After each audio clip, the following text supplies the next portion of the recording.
The scent of truffle oil and seared ribeye filled the air of Bellissimo, mixing with the subtle notes of expensive cologne and whispered conversations. My feet ached in the mandatory 3-inch heels as I balanced 3 plates of pasta along my forearm. 8 hours into a 10-hour shift, and the weight of exhaustion pressed down on my shoulders like a familiar friend. "Table 7 needs more bread, Ellie," Marco hissed as he passed, not bothering to look at me. I was invisible here, just another waitress in a black uniform, moving between tables of people who could spend on one meal what I made in a week. "I'll get to it," I whispered, though he was already gone. I delivered the pasta dishes with a practiced smile that never quite reached my eyes, the one reserved for guests who would tip well if they believed I cared about their dining experience. The restaurant hummed with the quiet energy of a Tuesday night, not packed, but steady. I'd been working at Bellissimo for nearly 8 months now, ever since Dad's medical bills had forced me to drop out of nursing school. One day, I promised myself, one day I'd go back. I was refilling water glasses when the atmosphere shifted. It was subtle at first, a heightened awareness among the staff, a straightening of shoulders, hushed whispers. Then came Marco's hand on my elbow, his fingers digging into my skin. "He's here," he said, voice tight. "Mr. Vitiello, your section." "Don't screw this up." My stomach dropped as I glanced toward the entrance. Everyone knew about Alessio Vitiello, though few had seen him. Owner of half the businesses in the city, including Bellissimo. The kind of man whose name was only spoken in whispers, whose reputation preceded him like a shadow. 2 men in dark suits entered first, scanning the dining room with calculated efficiency. Then he walked in. He wasn't what I expected. Taller, for one thing, broader through the shoulders. His tailored charcoal suit probably cost more than my apartment. Dark hair swept back from a face that was all sharp angles and cold authority. He didn't look around like his men had. He didn't need to. The world adjusted to him, not the other way around. Marco led them to the corner table in my section, the one always kept reserved, though I'd never known why until now. I watched as Mr. Vitiello sat with his back to the wall, facing the entrance. His men remained standing until he made a small gesture, and one took the seat across from him, while the other positioned himself nearby, scanning the room continuously. "Now, Ellie." Marco nudged me forward, and suddenly my legs felt leaden. I approached their table, notepad clutched in damp fingers. "Good evening, gentlemen. My name is Ellie, and I'll be taking care of you tonight. Can I start you with something to drink?" When Mr. Vitiello looked up at me, I nearly dropped my pen. His eyes were so dark they appeared black in the dim restaurant lighting, framed by thick lashes that seemed wasted on a man. Those eyes assessed me in one swift glance that somehow left me feeling both seen and dismissed in the span of a heartbeat. "McAllen. Neat." His voice was low, accented slightly. Italian, I guessed, though softened by years in America. I nodded, scribbling it down though I wouldn't forget. "And for you, sir?" I asked his companion. "The same." I escaped to the bar, legs trembling slightly.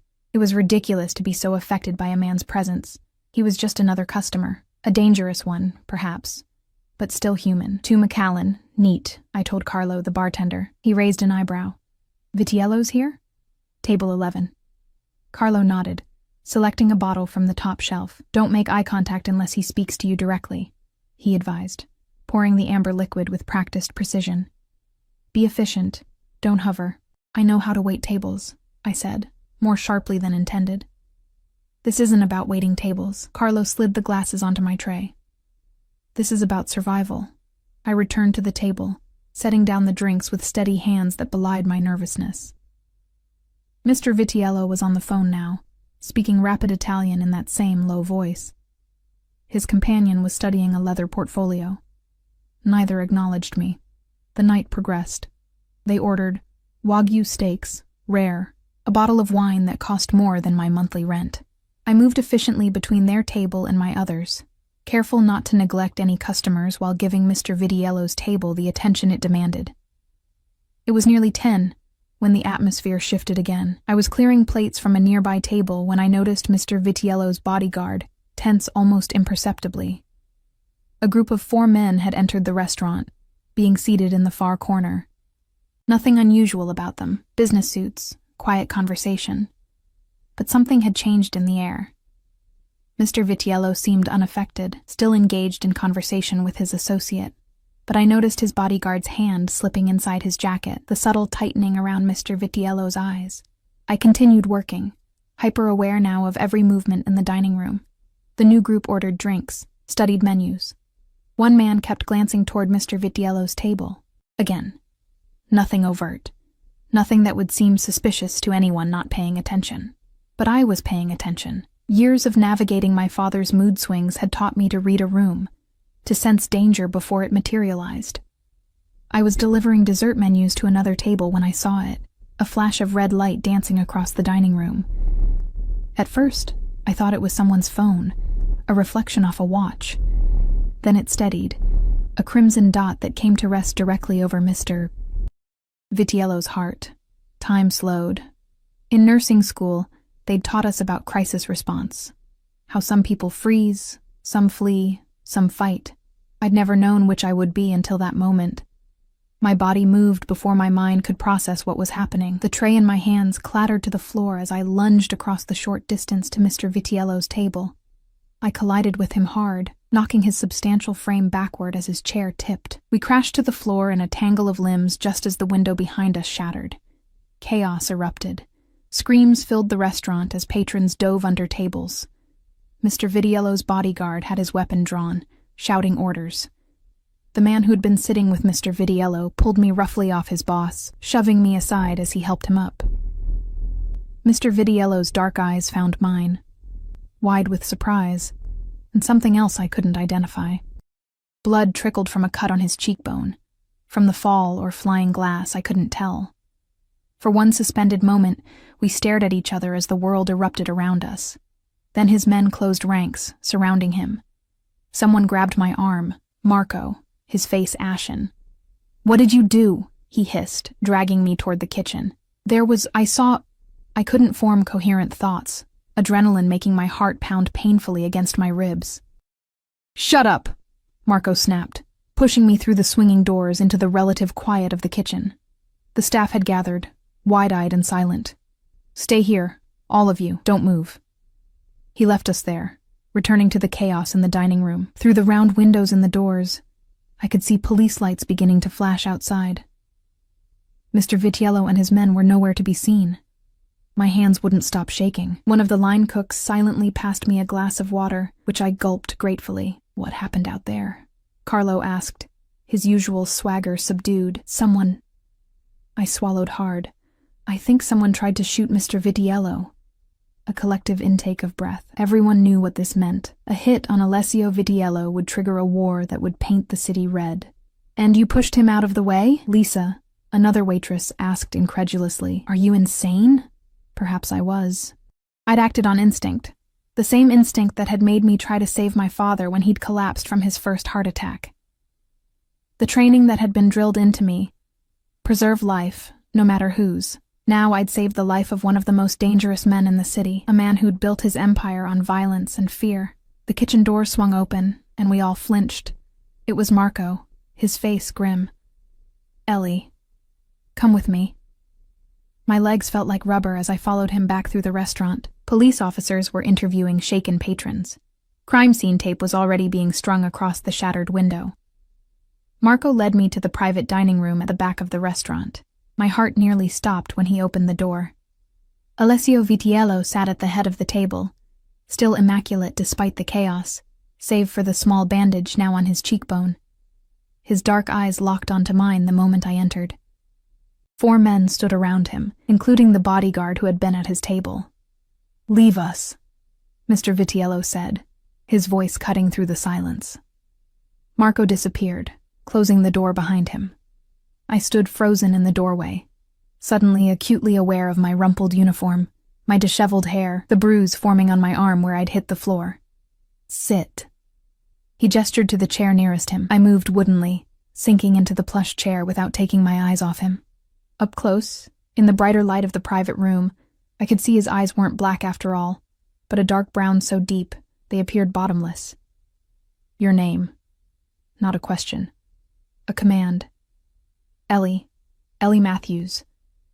Why did you do it, Ellie Matthews? I swallowed, my throat dry. I saw the red dot. On your chest. I just reacted. He studied me, his expression unreadable. You saved my life. It wasn't a question, so I didn't respond. One of his men moved closer, whispering something in Italian. Mr. Vitiello nodded without taking his eyes off me. You understand what you've done? He asked finally. I didn't. Not really. But I was beginning to.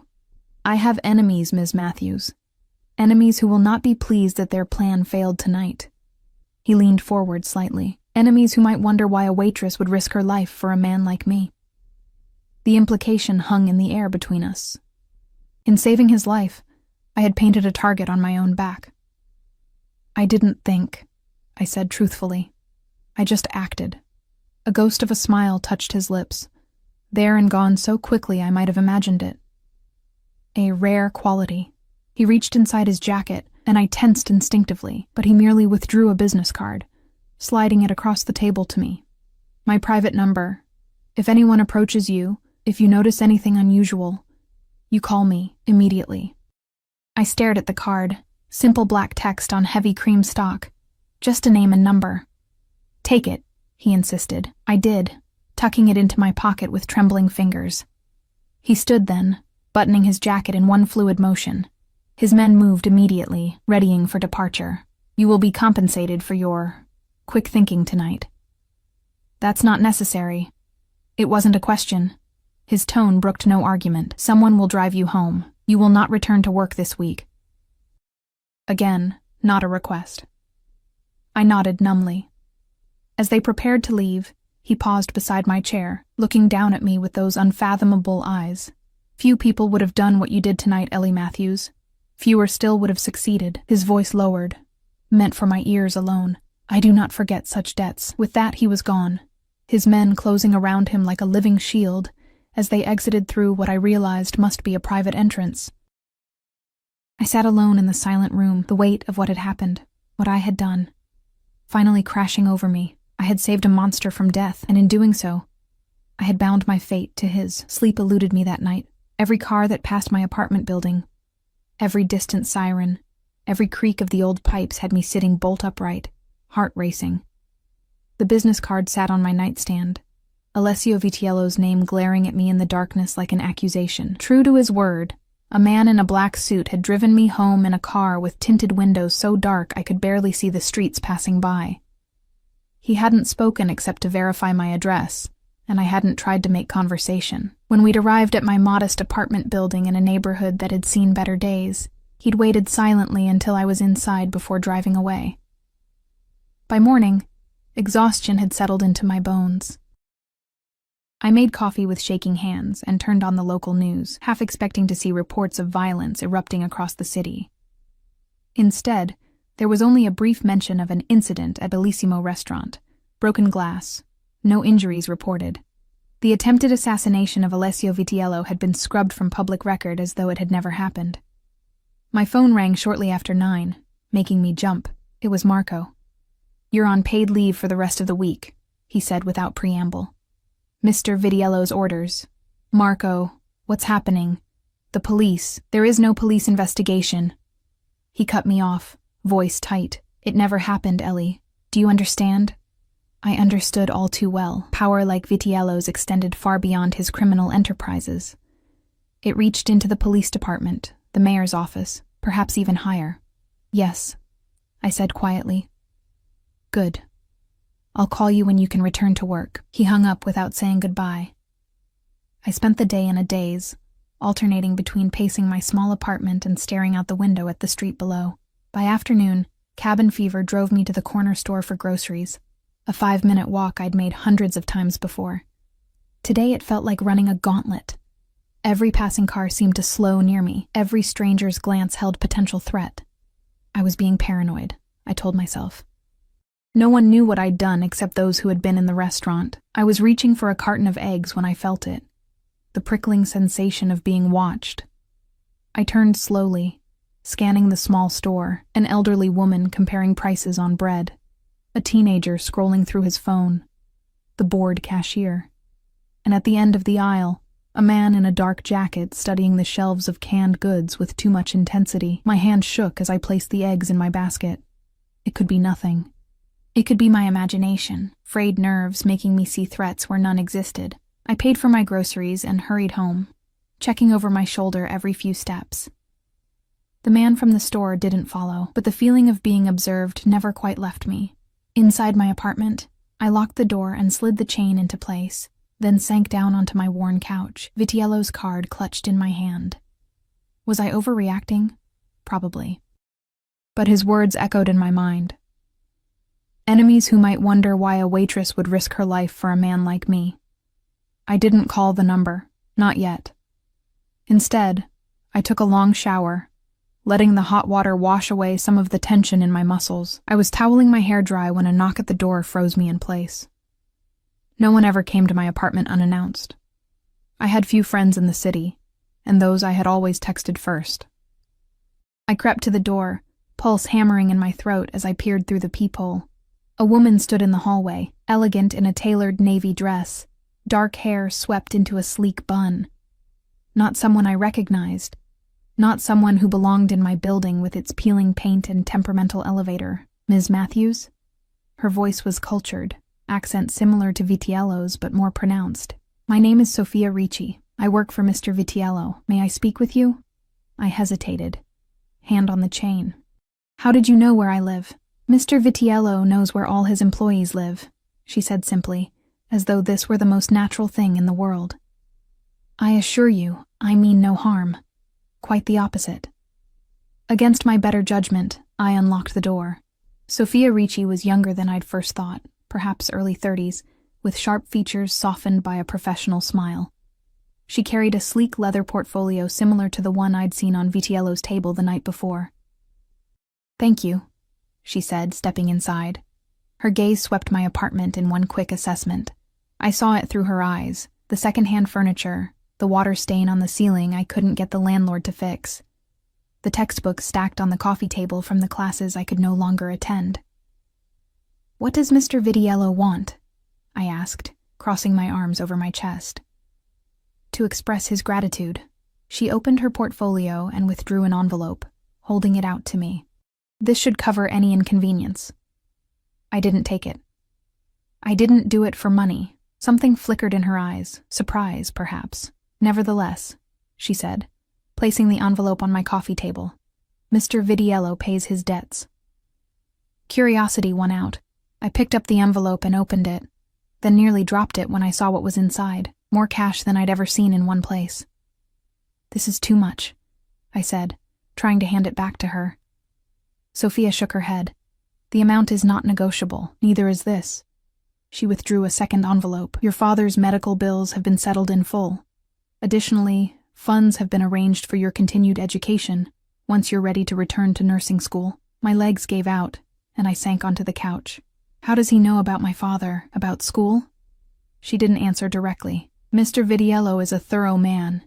He likes to understand the people in his orbit. I'm not in his orbit, I protested weakly. Sophia's smile didn't reach her eyes.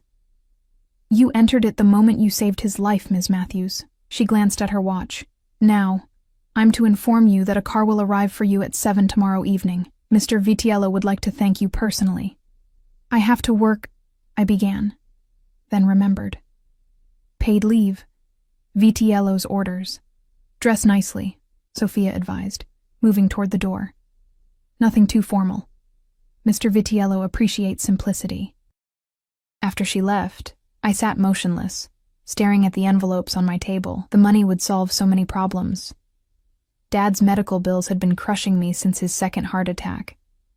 This would give him a fighting chance, allow me to return to school, but I understood what it was, the beginning of a debt I could never repay. A binding. I picked up my phone and called my father. He answered on the third ring, his voice gravelly from years of cigarettes before his first heart attack had scared him into quitting. Hey, sweetheart. Everything okay? You don't usually call during the day. I swallowed the lump in my throat. Everything's fine, Dad. How are you feeling? Same as always. Dr. Mills wants to try another medication, but you know how it is. Insurance won't cover it. What if that wasn't a problem anymore? I asked carefully. The insurance, I mean. A pause. Ellie, what have you done? Nothing bad, I said quickly. I got a bonus at work, a big one, and I want to use it for your treatment. Honey, wait tables at a fancy restaurant pays well, but not that well. What kind of bonus are we talking about? I closed my eyes, constructing a lie that would satisfy him without revealing the truth. I saved someone important from choking. They were really grateful. Dad was silent for a long moment. You always were a terrible liar, Ellie. But if you don't want to tell me, I won't push. Just promise me you're not in any trouble. I'm not, I said, hoping it was true. I love you, Dad. Love you too, kiddo. Call you tomorrow? I hung up, my resolution solidifying. I would accept Vitiello's gratitude, his money, for Dad, for my future. But I would keep my distance after that. I would not become entangled in his world any more than I already was. The next evening, I stood in front of my closet, agonizing over what dress nicely meant to someone like Alessio Vitiello. I settled on a simple black dress I'd worn to a cousin's wedding last year. It was the most expensive thing I owned, though I knew it would pale in comparison to whatever Sofia Ricci wore on a casual Tuesday. At exactly 7, my phone buzzed with a text from an unknown number. Downstairs. The same black car from the night of the incident was parked at the curb. The same silent driver held the door for me. This time, though, I wasn't alone in the back seat. Ms. Matthews. Sophia greeted me with a nod. You look lovely. Where are we going? I asked as the car pulled away from the curb. Mr. Vitiello's home. He prefers privacy for conversations of this nature. My stomach tightened. What nature is that? Sophia's gaze was appraising. He'll explain himself. We drove in silence after that, leaving the city behind as we wound into the hills, where houses grew larger and further apart, hidden behind gates and hedges. Finally, we turned onto a private drive that curved through manicured grounds, before revealing a house that took my breath away. Modern, all clean lines and glass, perched on the hillside with the city spread out below like a carpet of lights. Security was visible everywhere. Men in dark suits patrolled the grounds. Cameras followed our approach. The driver had to pass through 2 checkpoints before we reached the main entrance. Inside, the house was a study in understated luxury. No gilded cherubs or flashy displays of wealth, just perfect proportions, museum-quality art, and furnishings that whispered rather than shouted their quality. Sophia led me through to a terrace overlooking the city, and there he was. Alessio Vitiello stood at the stone balustrade, his back to us, silhouetted against the twilight sky. He wore dark trousers and a white shirt, sleeves rolled to the elbows, revealing powerful forearms, no jacket, no tie. He turned as we approached, and I saw the small bandage still on his cheekbone from the cut he'd received during his fall. Ms. Matthews, he said, voice as I remembered it, low, slightly accented, commanding without effort. Thank you for coming. Sophia melted away without a word, leaving us alone on the terrace. Your home is beautiful, I said, because the silence felt too heavy. It serves its purpose. He gestured to a seating area where a bottle of wine was already open, breathing in the evening air. Please. I sat on the edge of a cushioned chair, too nervous to relax. Vitiello poured 2 glasses of wine, handing one to me before taking the seat opposite. Has Sophia explained the arrangements? He asked. I nodded. Yes. It's extremely generous. Too generous. You saved my life, he said simply. In my world, such a debt cannot be measured in mere dollars. I'm not looking to be indebted to you, Mr. Vitiello, I said, surprising myself with my boldness, or for you to be indebted to me. He studied me over the rim of his wineglass, those dark eyes unreadable. And yet, here we are. He set down his glass. You intrigue me, Ellie Matthews. A nursing student waiting tables to pay for her father's medical care. No criminal record. No connections to my world. Yet when that moment came, you acted without hesitation. As I said, I didn't think. I just reacted. Yes. That is what makes it remarkable. He leaned forward slightly. Do you know how rare that quality is? To act without calculation of personal benefit or risk? I didn't know how to respond. In the fading light, with the city glittering below us, it was hard to reconcile this thoughtful, articulate man with the criminal I knew him to be. I've had you investigated, of course, he continued, as casually as if discussing the weather. A precaution. I needed to be certain you weren't planted there. Planted? By whom? By whomever wanted me dead. His expression hardened briefly before returning to its impassive state. But you are exactly who you appear to be, which presents me with an interesting dilemma. What dilemma? What to do with you? His words sent a chill down my spine. What to do with me? I repeated, setting my barely touched wine on the table between us. I don't understand. Alessio Vitiello's expression softened fractionally. Perhaps that was poorly phrased. English is not my first language, though I've lived here many years. He leaned back in his chair, regarding me thoughtfully. What I meant was, your actions have created a connection between us, one that cannot be severed with a simple financial transaction. Why not? I asked. You've paid my father's medical bills. You've given me enough money to finish school. Our transaction is complete. A smile touched his lips, genuine amusement lighting his eyes. You speak to me as few dare to. Another quality I find refreshing. He stood, moving to the balustrade again. Walk with me. It wasn't a request. I joined him at the edge of the terrace, the night air cool against my skin.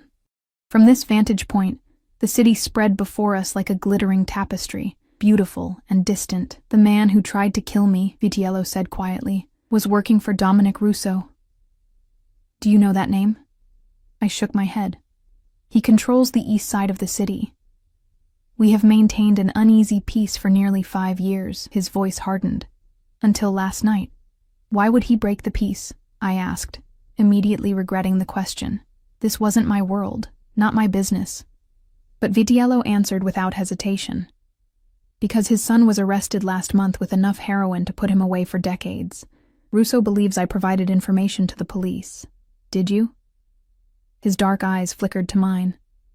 No, I don't deal in heroin. It destroys communities, creates too much attention, but Russo needs someone to blame. He turned back to the view. Now I must respond. Blood demands blood. The casual way he spoke of violence made my stomach turn. This was the reality of the man whose life I'd saved. A world of vendettas and retribution, where human life was currency. What does any of this have to do with me? I asked. The shooter saw you intervene. He'll have reported back to Russo. Vitiello's gaze was penetrating. They'll wonder who you are, why you acted. If you're valuable to me. Understanding dawned, cold and clear. You think they might come after me to get to you? He inclined his head slightly. It's a possibility I cannot discount. But I'm nothing to you, I protested. Just a waitress who happened to be there. Perhaps. His voice lowered. But they don't know that. And after tonight, it wouldn't be entirely true, would it? The implication hung in the air between us. By accepting his help, by coming to his home, I'd already stepped across an invisible line. So, what happens now? I asked, fighting to keep my voice steady. You'll be protected, he said simply, discreetly. You won't notice them, but my men will ensure your safety. For how long? Until the situation with Russo is resolved. I didn't ask what that meant. I didn't want to know. And if I refuse? I asked. Vitiello studied me, his expression unreadable. You are not a prisoner, Ellie. You're free to refuse, but I cannot guarantee your safety if you do. It wasn't a threat. Not exactly. But the message was clear. I was involved now, whether I liked it or not. What about my father? Worry clutched at my chest. If they investigate me, your father has been relocated to a private medical facility upstate, Vitiello said. The best cardiac care unit on the East Coast. He was told it was arranged through a hospital charity program. I stared at him, speechless. He'd thought of everything, moved pieces on a chessboard I hadn't even known existed. You moved my father without asking me? I did what was necessary to keep him safe, Vitiello replied unapologetically. Would you have preferred I left him vulnerable? The worst part was, he was right. If someone came looking for leverage against me, Dad would be the first place they'd look. When did this happen? I managed to ask. This afternoon. He's comfortable. You can visit him tomorrow if you wish.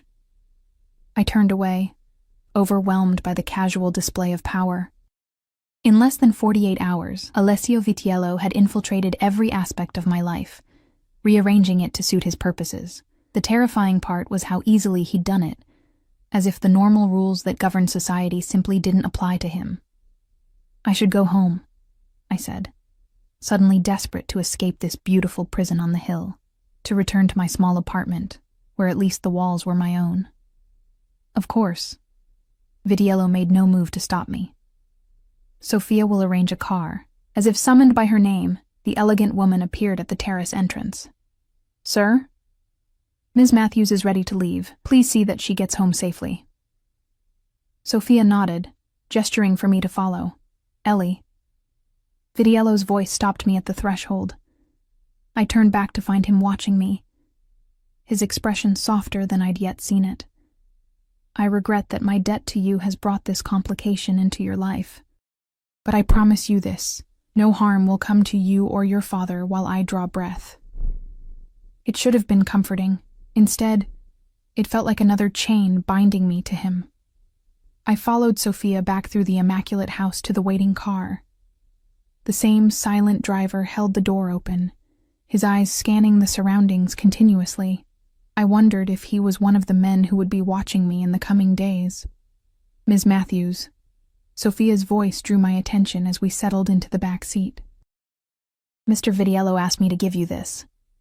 She held out a small black phone, for emergencies only. It connects directly to security personnel. Use it if you feel threatened or notice anything unusual. I took the phone reluctantly, slipping it into my purse. How long will this last? This protection.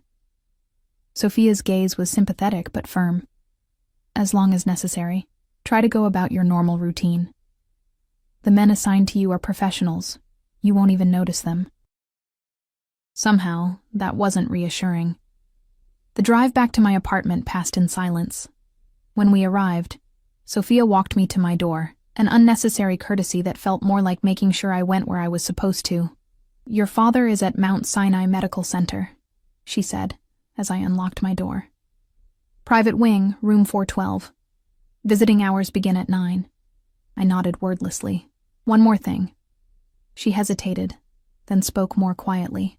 Mr. Vitiello is not a man who forms attachments easily.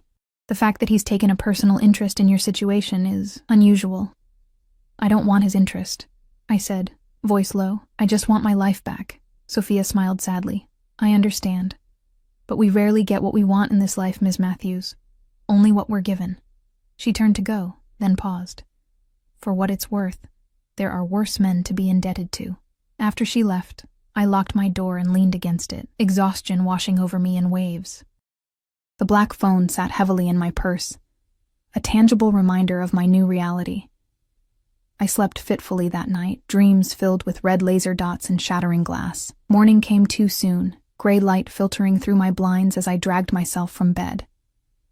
The hospital was a 45-minute drive upstate.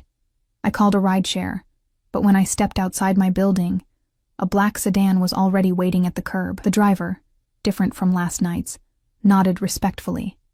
Ms. Matthews, I'm to take you to see your father. I hesitated, then got in. There seemed little point in refusing when Vitiello clearly knew my intentions before I'd even acted on them. The Mount Sinai Medical Center was exactly as Sophia had described.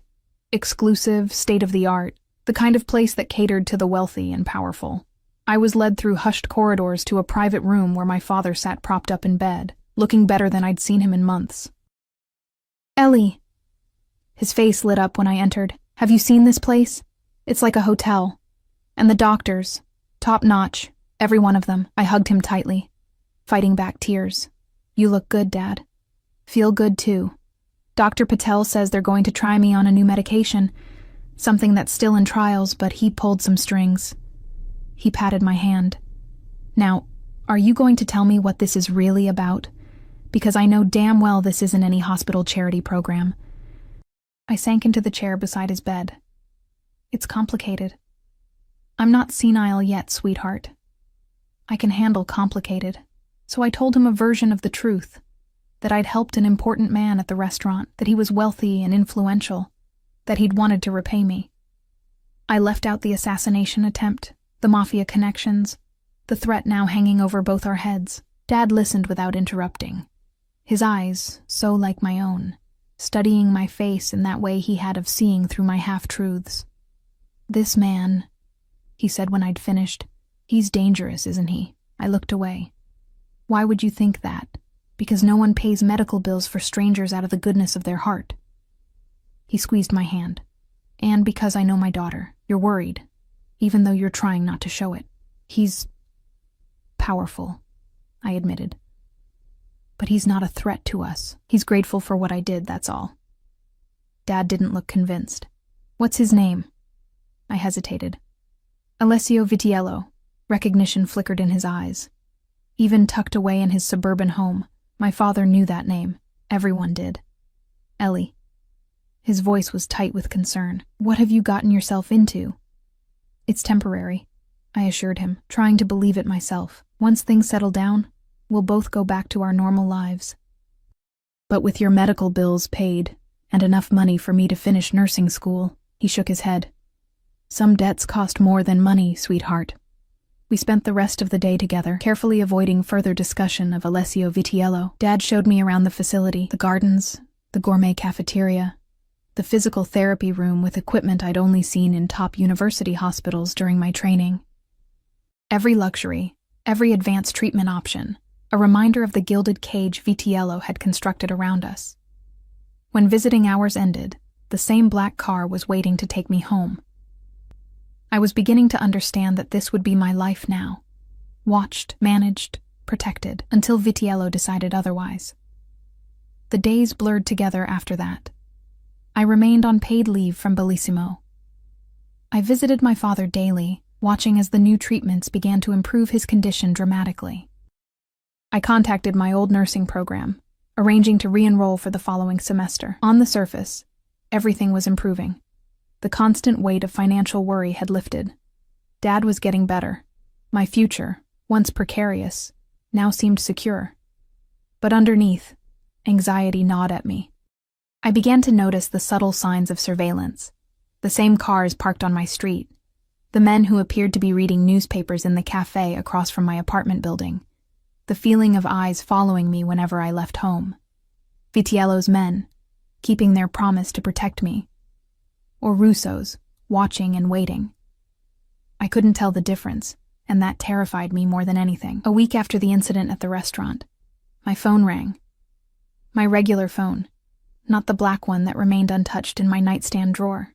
Ellie Matthews. The voice was Vitiello's, unmistakable even through the tinny connection. My heart stuttered. "Yes?" "I'm hosting a dinner tomorrow evening, 7 o'clock. I'd like you to attend." Not a request. Never a request with him. "I don't think that's a good idea," I said carefully. It wasn't a suggestion. His tone softened slightly. "The situation with Russo is evolving. There are things you should be aware of, for your own safety." I closed my eyes, weighing my options. Did I even have any? "I'll be there," I said finally. "A car will collect you at 6:30. He paused. "Wear the blue dress in the box that will be delivered to you this afternoon." Before I could respond, he'd hung up. The box arrived exactly as he'd said it would, delivered by a courier who disappeared before I could ask questions. Inside, nestled in tissue paper, lay a dress of midnight blue silk that probably cost more than 3 months of my rent. With it was a note, handwritten in elegant script. "The color will complement your eyes. A.V." I stared at the note, a chill running through me that had nothing to do with the air temperature. He'd noticed the color of my eyes. He'd selected a dress specifically for them. The personal attention was more unsettling than all the surveillance combined. The blue dress fit perfectly, as if it had been made for me. I didn't want to think about how Vitiello knew my measurements, what other details about me he had cataloged and filed away in that calculating mind of his. I stared at my reflection in the bathroom mirror. barely recognizing the woman who looked back at me. The silk draped elegantly, highlighting curves I usually kept hidden under waitress uniforms and practical clothing. The color did indeed bring out the blue of my eyes, making them appear more vivid against my pale skin. I'd left my blonde hair down, falling in soft waves past my shoulders. No jewelry except the simple silver earrings that had been my mother's. Nothing that would suggest I was trying too hard to impress. The black car arrived precisely at 6:30. This time I was prepared for it, waiting in the lobby of my building rather than making them come to my door. Small rebellions, perhaps meaningless, but they helped me maintain some illusion of control. To my surprise, Alessio Vitiello himself sat in the back seat. He wore a black suit that fit his broad shoulders impeccably, a crisp white shirt open at the collar. No tie. His dark hair was styled back from his forehead, emphasizing the strong lines of his face. The cut on his cheekbone had healed, leaving only the faintest mark. Ellie. He smiled as I slid into the seat beside him. The scent of his cologne, something subtle and expensive, filling the enclosed space. You look beautiful. Thank you for the dress, I said stiffly, though it wasn't necessary. I disagree. His eyes traveled over me with frank appreciation that made heat rise to my cheeks. It suits you. The car pulled away from the curb, and I turned to look out the window, uncomfortable with his scrutiny. You said there were things I should know.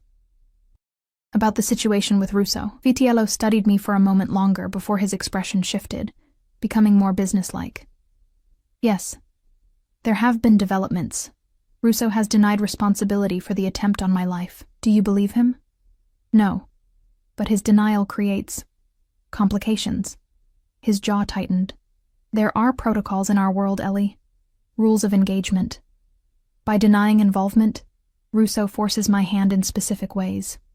I didn't want to ask, but found myself doing so anyway. What ways? I must prove his involvement before I can retaliate. Otherwise, I risk appearing either weak or unjustified.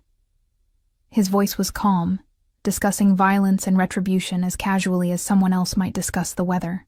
My men have been gathering evidence. And what does this have to do with me? I asked, though I suspected I already knew. Vitiello's dark eyes met mine. Russo's people have been asking questions about you, discreetly, but persistently. They're trying to establish your connection to me. A chill ran through me. What have they found out? Nothing beyond the obvious, that you work at one of my restaurants. That you intervened during the incident. His expression softened fractionally.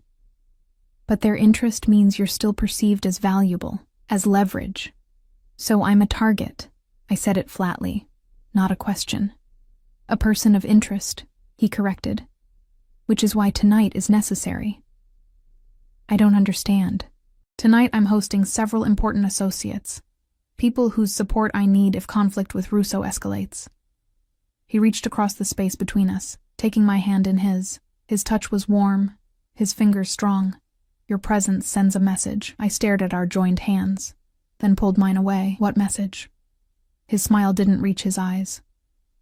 That you are under my protection, that anyone who harms you answers to me. You're using me as bait, I realized, anger flaring. Dangling me in front of your enemies. No, he said sharply. I'm making it clear that you are not a weakness they can exploit. There's a distinction. I turned back to the window, watching the city lights blur past as we climbed into the hills toward his estate. Do I have a choice in any of this? You always have choices, Ellie. His voice was quiet, but not all choices lead to survival. We arrived at his home to find it transformed. Lights illuminated the exterior. Valet attendants waited to take cars from arriving guests. Security personnel stood at discreet intervals throughout the property. Inside, staff moved efficiently through rooms prepared for entertaining, carrying trays of champagne and hors d'oeuvres. Vitiello led me through the house with a hand at the small of my back, a gesture that felt both protective and possessive. I was acutely aware of the eyes that followed us. The staff, the early arrivals, the ever-present security. Your role tonight is simple, he said quietly, as we paused in a quieter alcove. Stay by my side. Speak when spoken to. Reveal nothing of your background or how we met. What am I supposed to be to you? I asked, heart racing. Your date? Your Girlfriend? Something flickered in his eyes. Amusement, perhaps, or something darker. You are simply mine. Let them draw their own conclusions. Before I could protest this characterization, the first wave of guests approached. Vitiello's hand returned to my back, a silent reminder of my role. I pasted on the same practiced smile I'd used countless times at Bellissimo, the one that never quite reached my eyes. The next 2 hours passed in a blur of introductions and careful conversations. Vitiello's associates were a study in contrasts, some flamboyant in their wealth, others so understated they could have passed for accountants, rather than what I assumed were fellow criminals. Their wives and girlfriends eyed me with varying degrees of curiosity and suspicion. I said little, following Vitiello's instructions. When asked directly about myself, I kept my answers vague. I drank 1 glass of champagne slowly, needing to keep my wits sharp. Vitiello, I noticed, did the same with his whiskey, taking small sips, never refilling. He played his role with practiced ease, the perfect host commanding respect without demanding it. I began to understand the source of his power.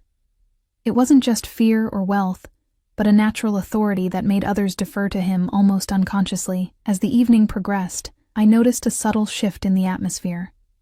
The initial conviviality gave way to something more serious. Men began to peel away from their companions, gathering in smaller groups for quieter conversations. Vitiello leaned close to me, his breath warm against my ear. The real business begins now. Stay with Sophia.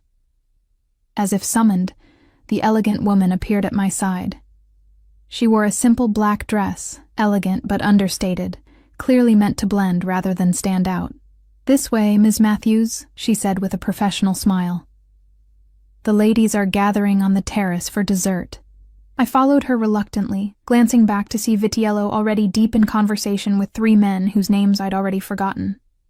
His expression had changed, the genial host replaced by something harder, more calculating. The ladies' portion of the evening was exactly what I might have expected. Stilted conversation over elaborate desserts and coffee, the women assessing each other's jewelry and dresses with practiced eyes. I was clearly an outsider, my borrowed finery no match for their designer wardrobes and generations of wealth. So, said a striking redhead, whose name I thought was Gabriella, how long have you and Alessio been together? All eyes turned to me, the question everyone had been too polite to ask directly now hanging in the air. We're still getting to know each other, I said carefully. Gabriella's perfectly shaped eyebrow arched. Interesting. Alessio isn't usually one to bring new acquaintances to these gatherings. Perhaps he's finally ready to settle down, suggested another woman, her diamond earrings catching the light as she tilted her head. He's not getting any younger after all. I said nothing, taking a sip of my coffee to avoid responding. These women were probing for weaknesses, testing boundaries. I'd seen the same behavior from the wealthy patrons at Bellissimo, though usually directed at the staff rather than each other. I think what everyone wants to know, said an older woman whose platinum hair was pulled into a severe bun, is where he found you. Alessio's tastes are usually more established.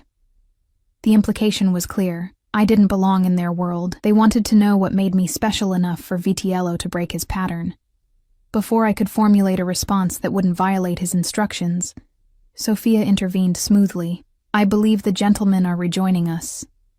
Indeed, Vitiello and his associates were returning to the main room. I noticed immediately that something had changed. The men moved with purpose, their earlier social masks replaced by a collective resolve. Vitiello crossed to me directly, ignoring the other women. We're leaving, he said, his voice low but firm. Now. I stood without question, recognizing the command in his tone. Whatever had happened during their private discussions, it had altered the course of the evening. He led me quickly through the house, his hand at my elbow. Security personnel appeared around us, moving with coordinated efficiency. Outside, our car was already waiting, engine running. What's happening? I asked as he ushered me inside. Vitiello didn't answer until we were moving, the gates of his estate closing behind us. Russo has made another move, he said finally, his voice tight with controlled anger. One of my warehouses was hit an hour ago. 3 of my men are dead. I stared at him, cold dread spreading through me, and this meeting tonight was to secure support for my response. His expression was glacial, which I now have. I didn't ask what that response would entail. I didn't want to know. Why are we leaving? I asked instead. Wouldn't your home be the safest place? Not tonight. He checked his phone, scrolling through messages with rapid precision. Russo's attack changes the calculus. It means he's decided on open conflict rather than negotiation.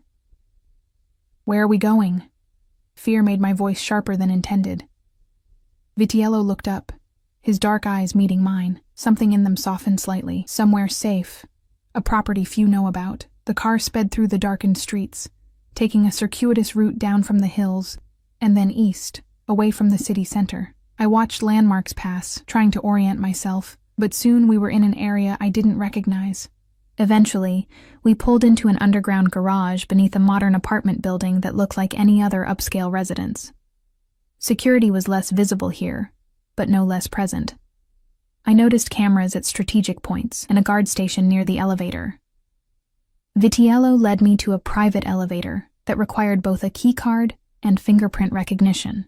It opened directly into a penthouse apartment that, while luxurious, was far more understated than his hillside mansion. My private residence, he explained, watching my reaction. Few people know of its existence. The implications of that statement, that he had brought me to a place he kept secret from most of his own organization, were not lost on me. Why am I here? I asked, standing awkwardly in the center of a living room decorated in shades of gray and blue. Why not take me home? Vitiello removed his jacket, draping it over a chair.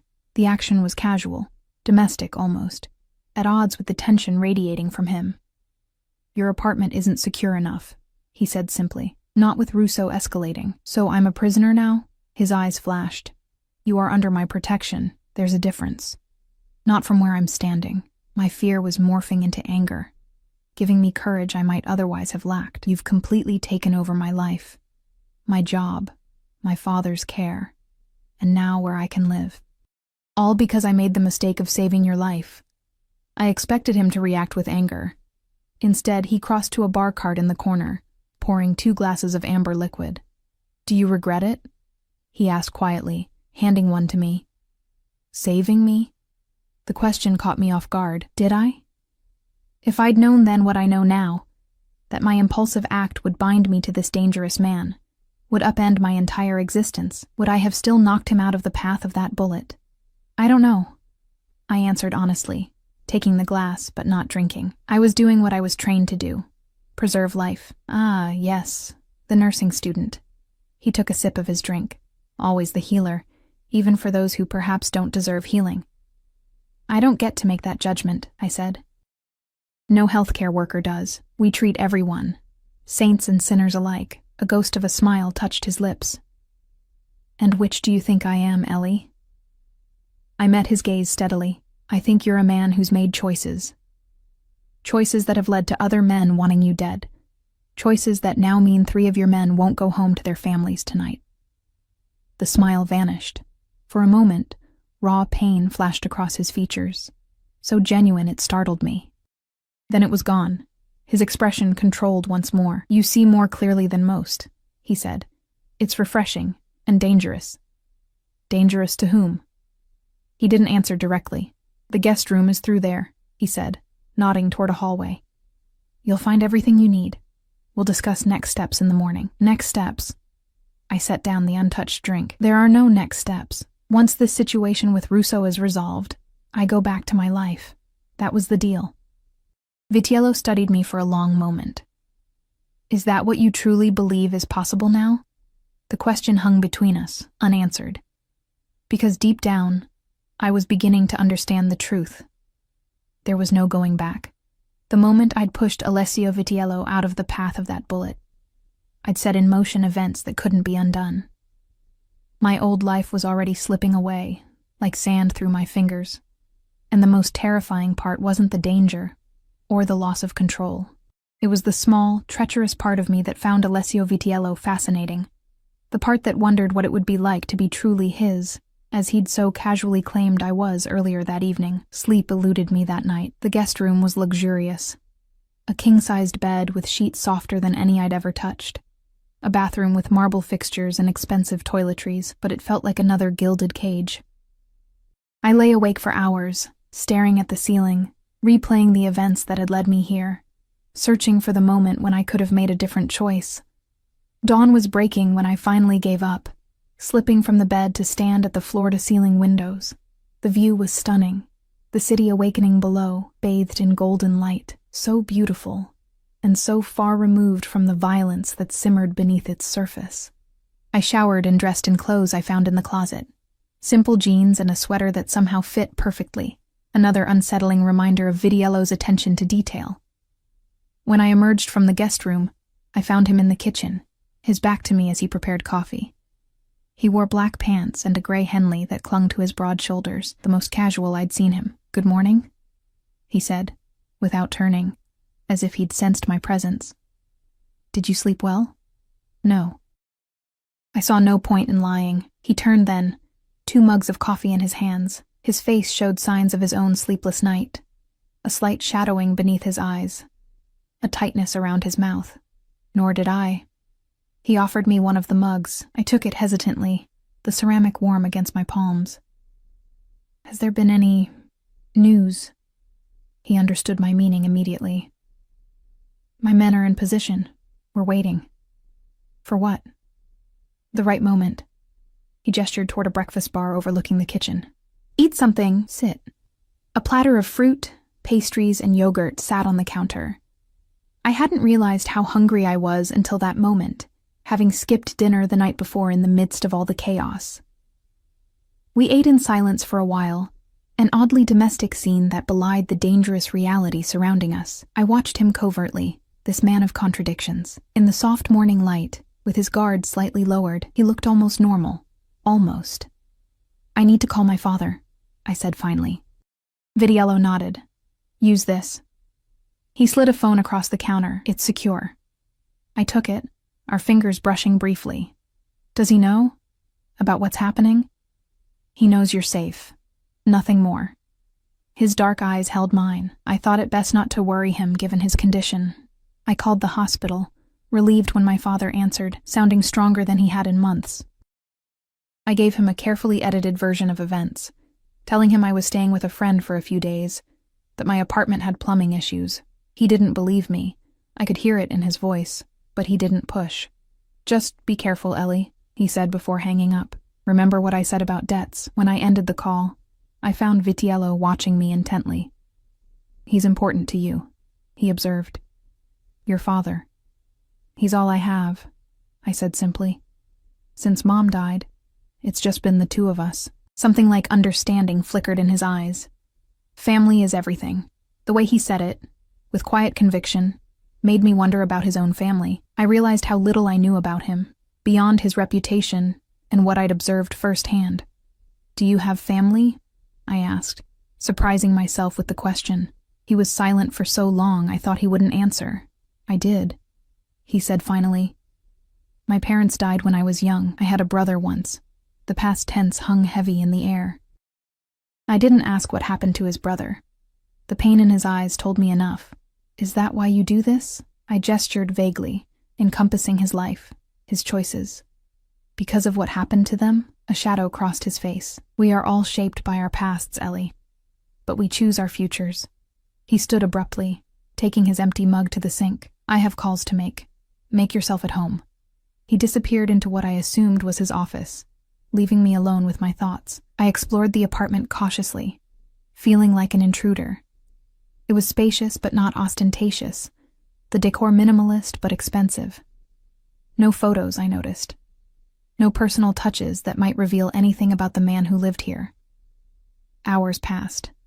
I found books to read, tried to distract myself, but anxiety kept me on edge. Vitiello emerged occasionally to check on me, his expression growing more tense each time. Something was happening, or about to happen. I could sense it. It was late afternoon when his phone rang. He answered immediately, listening intently, his face hardening into a mask I now recognized as his business expression. "When?" he asked, eyes flicking to me. Are you certain? Yes. Proceed as planned. He ended the call, setting the phone down carefully on the coffee table. We've located Russo, he said, voice neutral. He's been tracked to a warehouse on the east side. My men are moving in now. My heart raced. What does that mean? What's going to happen? It means this ends tonight. He moved to a cabinet, unlocking it to reveal a handgun, which he checked with practiced efficiency before tucking it into a holster at the small of his back. I need to go. Fear clutched at me. You're going there? Personally? But it could be a trap. Of course it could be a trap, he said calmly. But some things a man must do himself. I stood, crossing to him before I could think better of it. Don't go. Send your men. Stay here where it's safe. He studied me, something softening in his eyes. Why do you care what happens to me, Ellie Matthews? I've disrupted your life, put you in danger. By your own admission, you may regret saving me in the first place. I didn't have an answer that made sense. I just knew that the thought of him walking into danger made my chest tight with fear. Because I don't want more blood on my hands, I said finally. If you die because I saved you once. That's not how this works, he interrupted gently. My choices are my own, as are their consequences. He reached out, his fingers brushing my cheek in a gesture so tender it caught me off guard. You'll be safe here. Sophia will come for you when it's over. And if you don't come back, I whispered, then you'll be free. His voice was soft. Arrangements have been made, your father's care, your education. All of it secured regardless of what happens to me. Before I could respond, he leaned down, pressing his lips to my forehead in the briefest of kisses. Then he was gone, the door closing behind him with a quiet finality. I stood frozen, my skin tingling where his lips had touched. In that moment, something shifted inside me, the realization that my feelings for Alessio Vitiello had become dangerously complicated. The hours that followed were the longest of my life. I paced the apartment, watched the city lights come on as darkness fell, checked my phone obsessively, though there was no one who would call. I tried to imagine returning to my old life, nursing school, my small apartment, waitressing at Bellissimo. It felt like a distant dream now, belonging to someone else. It was past midnight when the door finally opened. I leapt to my feet, heart in my throat. Alessio stood in the doorway, his clothes immaculate, no visible signs of violence or struggle. But his eyes, those dark, unfathomable eyes, held a weariness that went beyond physical exhaustion. It's done, he said simply. Relief flooded me, followed immediately by dread. Russo will trouble us no more. His voice was flat, emotionless. I didn't ask if he'd killed the man himself. I didn't want to know. The knowledge was there in his eyes anyway. In the careful way he held himself, like a man carrying a weight no one else could see. He crossed to the bar, pouring himself a drink with measured precision. I noticed his hand trembled slightly, the first crack in his composure I'd ever witnessed. What happens now? I asked softly. Vitiello took a long swallow of his drink before answering. Now there will be negotiations, territories redistributed, new balances of power established. He looked at me over the rim of his glass. But the immediate danger has passed. You can return to your life, the words I'd been waiting to hear for days. Freedom, safety, normalcy. So why did they leave me feeling hollow? Just like that? I asked. After everything that's happened, isn't that what you wanted? A hint of bitterness crept into his tone. To be free of me and the complications I've brought into your life? I moved closer to him, drawn by something I couldn't name. Yes. I don't know anymore. I searched his face. You've turned everything upside down. Nothing feels the same. He set down his glass, closing the distance between us. Nothing is the same, Ellie. You stepped into my world, and it changed you, as you changed me. I didn't change you, I protested. Didn't you? His voice lowered. Do you know how long it's been since someone surprised me? Since someone acted without calculation or self-interest? You saved my life not for gain or advantage, but because it was in your nature to do so. He reached out, his fingers brushing mine. Do you have any idea how rare that is in my world? I didn't pull away. Your world is not mine. It could be, he said quietly. If you wanted it. The implication hung in the air between us, heavy with possibility. I thought of my father's words about debts that cost more than money. I thought of the women at Vitiello's dinner party, their curious, assessing gazes. I thought of Sophia's warning that he didn't form attachments easily. What exactly are you offering, Alessio? I used his first name deliberately, watching his reaction. Something kindled in his eyes, a choice, a real one. He took my hand fully in his. Come with me. Not as payment of a debt, not out of fear or obligation, but because you choose to, and if I say no, then you walk away. Your father's care continues, your education is funded, you never see me again. His thumb traced circles on my palm, sending shivers up my arm. But if you say yes, if I say yes, then we build something new, together, on our terms. I looked up at him, this dangerous, complex man who had upended my entire existence. The smart choice was to walk away, to reclaim the life I'd been building before a red dot on his chest had changed everything, but that life suddenly seemed small, constrained. A safe path, but one without the fire and intensity I'd glimpsed in Alessio's world. In him. I'm not cut out for your world, I said softly.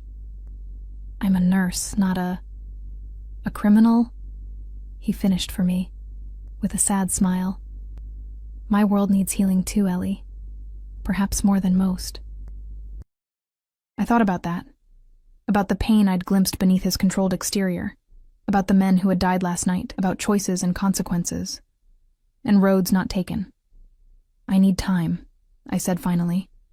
To think. To be sure, he nodded, releasing my hand reluctantly. Of course, take all the time you need. 3 months later, I stood in the hospital corridor, adjusting my nursing scrubs as I prepared for rounds. I'd re-enrolled in the program as planned, but had also secured an internship at Mount Sinai, the hospital where my father was still receiving treatment, though he was well enough now to have moved to an outpatient basis. My life had found a new rhythm. I'd moved from my old apartment to a safer building closer to the hospital. I'd resumed my studies with a focus and clarity I hadn't possessed before. And twice a week, I had dinner with Alessio Vitiello. We were building something slowly, carefully. Not a relationship based on debt or fear or obligation, but one founded on choice and growing understanding. I was learning about his world, the parts of it he was willing to share. And he was learning about mine. There were boundaries, of course. Lines I would not cross. Compromises he would not make. But in the space between, we'd found something neither of us had expected. Connection. As I checked my patient charts, my phone buzzed with a text. Alessio. Dinner tonight? I have news. I smiled, typing my reply. Your place. 7 p.m. Later, as we sat across from each other in his kitchen, the same one where we'd shared coffee that tense morning after the gala, he told me his news. I'm restructuring my businesses, he said, watching my reaction carefully, moving more resources into the legitimate operations, restaurants, real estate, the casino. I set down my fork. Why? He reached across the table, taking my hand as had become his habit. Because some things are worth changing for. I squeezed his fingers, understanding the magnitude of what he was saying. Not a complete transformation. I wasn't naive enough to believe that, but a shift, a rebalancing, a choice. Is this what you want? I asked. Or is it for me? Both, he answered honestly. I've lived one way for a long time, Ellie. It's brought me power, wealth, but not, he hesitated. Not what? Peace, he said simply. Not until you crashed into my life, knocking me off my carefully plotted course. I smiled at his choice of words, a reference to that first night, when I'd literally crashed into him to save his life. I seem to have a habit of disrupting your plans. Thank God for that. He lifted my hand to his lips, pressing a kiss to my palm. So what do you say, Ellie Matthews? Will you continue disrupting my well-ordered existence? I looked at him. This man of shadows and light, danger and tenderness, The choice I'd been pondering for months crystallized into clarity. "Yes," I said, "for as long as you'll let me." His answering smile was like the sun breaking through clouds, rare and all the more precious for it. "That might be a very long time." "I'm counting on it," I replied, leaning across the table to seal our future with a kiss. In saving Alessio Vitiello's life, I had irrevocably changed my own, but as his arms came around me, I knew I wouldn't have it any other way. Some choices reshape our entire existence. This one had given me not just a new path, but a partner to walk it with. Complicated, dangerous, and ultimately mine.